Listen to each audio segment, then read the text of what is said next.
Welcome back to the channel. Today we're gonna be coming back to Kino, and the track in question is Trolleybus, if I recall correctly, because I couldn't find a proper translation with a spoken word with it. So I assume that I'm pronouncing it correctly, but if I didn't, please correct me, because I am quite aware that my pronunciation is terrible when it comes to Russian. But this is very interesting and quite different from what we have analyzed so far in this channel, at least when it comes to Kino, because this is the first time that I'm listening to one of their songs that got released in this millennium, okay? And the funny thing is that Tsoi, if I am pronouncing his name correctly, passed away during the 90s, but this is a record from 2022, if I recall correctly as well. And the funny thing is that, it was done using an original old recording of his vocals, if I am correct. So we're gonna be analyzing it from the perspective of, this is actually a modern production, but from an old band. Let's see what happens. So with that being said, let's get into it. But before we go, if this is your first time in the channel, I welcome you, because in here we analyze the music that we love from the perspective of an active musician and professional music producer, but using language that everybody can understand. With that being said, let's rock and roll. Here we go. So here we go, Trolleybus by Kino.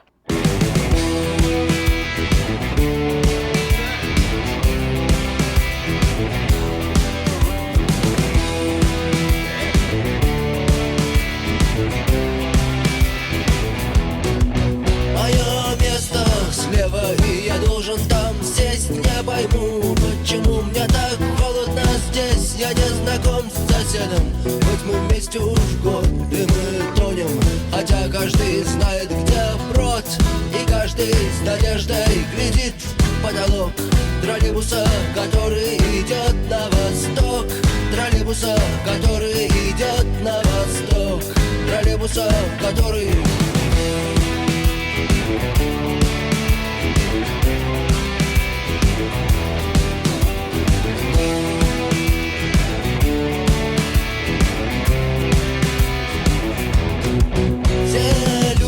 Братья, мы седьмая вода, и мы едем.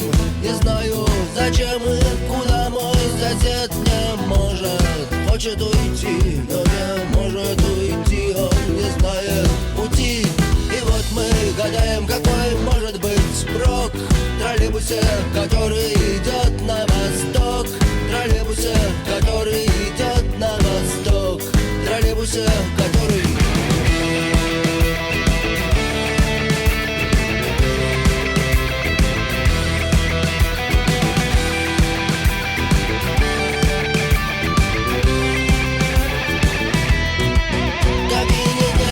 Sorry for interrupting, but you know the drill. That Viktor solo was excellent, I gotta tell you. Simple, straight to the point, no shits given. Just what a guitar solo should be. Liked it a lot. Now, this is a completely different take to what I used to know, or what I had in my head when I thought of Kino. Because I am only familiar with the older stuff, and this being a production from 2022, if I recall correctly, it shows that it's a production from that particular period of time. So, there are many things to unpack. First and foremost, the fact that they managed to use his original vocals. Please remind me the pronunciation, or correct me with the pronunciation of his name. Tsoi, if I recall correctly, is the name of the lead singer who passed away tragically, if you are not into Kino, in the early 90s, if I recall correctly. So this recording, for as far as I know, it's the result of previous tapes that they got with his voice on, and they re-recorded the rest of the instrumentation, or recorded the rest of the instrumentation using his take as well as the cornerstone for the production, for the entirety of the production. So, what I find quite amusing or interesting is that they managed to make sure that his voice still retains the impact and the kind of characteristics that may make him unique as a singer. As I have said before, his voice is not necessarily speaking a highly technical one, but it's an expressive one. And that's what matters in the end when you're working and producing music. Because the idea is to actually convey some form of emotion on your audience and actually, try to impact them in a way that is meaningful and profound through the use of music. So perfection is not necessarily speaking the tool for the job. It could be or it could not. And in their case, it's all about the feel and the interpretation and the projection of the ideas that are part of the music. Again, I don't understand what he's singing about, but I get it. I get the emotion because it's properly projected through the use of music itself. Now, you could hear or can hear across the entirety of the track that his voice is drowning in effects. The first one to notice is this one, reverb, and you can hear it. As soon as I said reverb, you heard that there is like this kind of slight, super short, extended tail to the sound of my voice. Because reverb is a tool that we use here in the production world and music in general, because it's also available for guitar players as a pedal, which allow us to create or convey the illusion of the guitar or the sound of wherever we're running through it to be happening inside of a bigger, larger space. Because it creates this kind of sense of depth and density, if that makes sense to you. But in this case, it's used in a very subtle way, allowing for his voice to feel kind of if it was recorded inside of inside of a room, if that makes sense to you. Why? Because it's impossible for him to be around, and this recording probably was done under very different circumstances, technology-wise and also, production-wise. So I can see that as a challenge for a recording that took place several decades ago, done in completely different circumstances, to make it feel like it's part of a modern production. And in this case, they did, and extremely well. Now, how I think they managed to do it. This is once again totally conspiracy theory territory, but probably what they did, they got the tape recordings, and then they digitized them, send them inside of the computer, and then recorded the rest of the instrumentation using the modern take to it, which is using computers, so they could kind of match and make sure that everything fits together as if it were recorded, with everybody there in the room. Fantastic. Now, the sound of the drum kit. I draw your attention to it as much as I could because it's insanely big. It's a monstrosity of a drum kit. Huge, punchy, energetic, total different from the sound of Kino that I had in my head from the previous records. Because in this case, we got a huge, very much powerful sounding drum kit, and I think they used a very big kit, one of those 24 inches kick drums at least. It sounds massive, super low tuned, giving us this. I can even feel the air being pushed by the kick drum, if that makes sense to you. Huge. The guitar tone is excellent across the board. I loved it because I even think it sounds like the Marshall that you saw before. It has this kind of raw rock and roll, full of attitude and fun, if that makes sense. Because rock should be fun as well. It's not all doom and gloom, allegedly. So, without further ado, let's listen to the rest of the track because this is a very short one. But once I come back to you, we're going to be discussing and analyzing the mix because, you can imagine that I'm going to praise it because it sounds amazing. So here we go, let's continue. Шофера, но троллейбус идет и мотор заржавел, но мы едем вперед, мы сидим не дыша, смотрим туда, где на долю секунды показалась звезда. Мы молчим, но мы знаем, нам в этом помог троллейбус, который идет на восток, троллейбус, который идет на восток, троллейбус, который...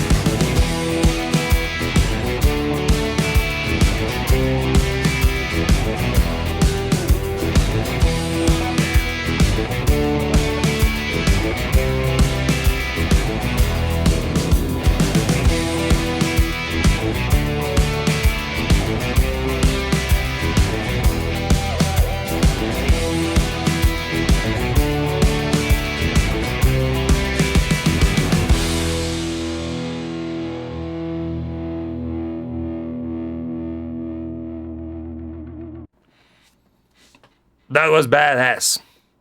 That was very good. I like it. This track truly took me by surprise. Once again, the production is fantastic. But before we delve into the whole production thing, the guitar tone is so well crafted. I usually, since I happen to be a guitar player myself, well, first time singer, but also I happen to be, by many reasons, end up becoming a guitar player as well. I always pay attention to sounds that I like, to try to see what they did. And in this case, this guitar tone, it's quintessential rock and roll. I don't know if that makes sense, because it feels like it should. I mentioned before that it's fun, energetic, and everything I said before, but in this case, or what I'm trying to say with this, is that it's extremely fitting for the sound of the track. Okay, with that being said, let's get into the mixing analysis. Welcome to Decibel. In front of us, we got the analyzers that we're going to be using to discuss through the use of a visual medium the whole thing that happened in front of us, which is the frequency range and then the dynamic range. First and foremost, what's frequency range? Well, it stands for the highest point in frequency-wise that we can hear as human beings, which is 20,000, which would be found over here. And the lowest we can hear as well, which is 20,000. When you hear somebody refer to supersonic or subsonic, when it's supersonic is when it's above 20,000. When it's subsonic is under 20. Okay, as simple as that. And both of them are inaudible. So, in this case, first and foremost, gigantic low end. Look at this. Huge. Here's the kick. As I was telling you, it's super low endy, super punchy, it's loud, but it's not obnoxiously loud. This is a very good sounding mix, I gotta tell you, because it's following proper taste. Usually, especially during the early 2000s, we got these massive sounding records where you got huge amounts of low end, but done in my opinion, kind of exaggerated way. But in this case, we got a very well done, to very good taste, mix that is capitalizing on this aesthetic of having punchiness and the energy of a modern record. That's huge. Then, you see that the low end, getting closer to the mid-range, we are still kind of present, or a huge presence of the mid-lows over here, but it's very good because it's not obtrusive, if that makes sense to you. It's not getting in the way of the rest of the instrumentation. When mixing, and you have seen me if you have watched some of the how music is made live streams that I've been doing on Thursdays. Totally not a shameless plug, but you should definitely watch those. I'm mixing a song and I'm explaining the moves, right?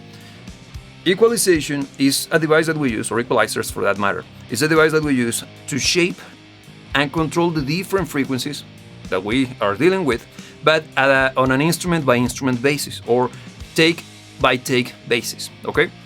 Usually the mid-range tends to be the most important aspect of music in general, because that's where most of the information contained in sound that we care for as human beings is gonna be found.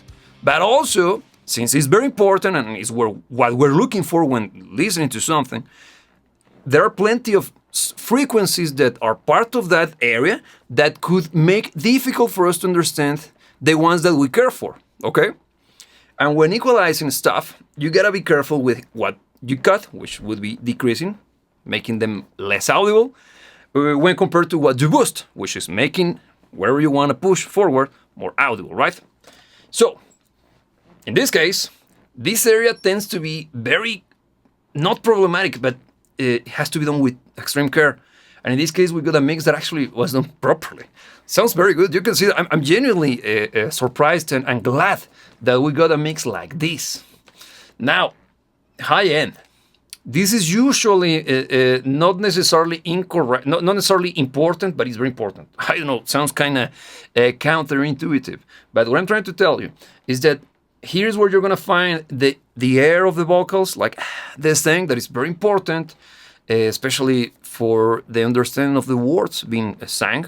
Also, some of the releases of the cymbals, some of the attack of the snare, and even a little bit of the guitars will be found over here, especially here. And considering, or coming back to the sound of the guitar being kind of loud and impressive sounding, properly crafted, we will usually find energy here, and it's clearly here. You'll see that it's in this area. And these spikes could be the guitars being punchy, powerful, and in your face.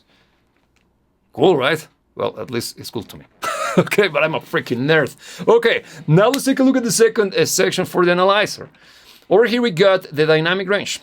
And this is my favorite part of music, because with dynamic range, we define, or by dynamic range, we are talking about the differences between the loudest points in volume in contrast to the quietest points in volume.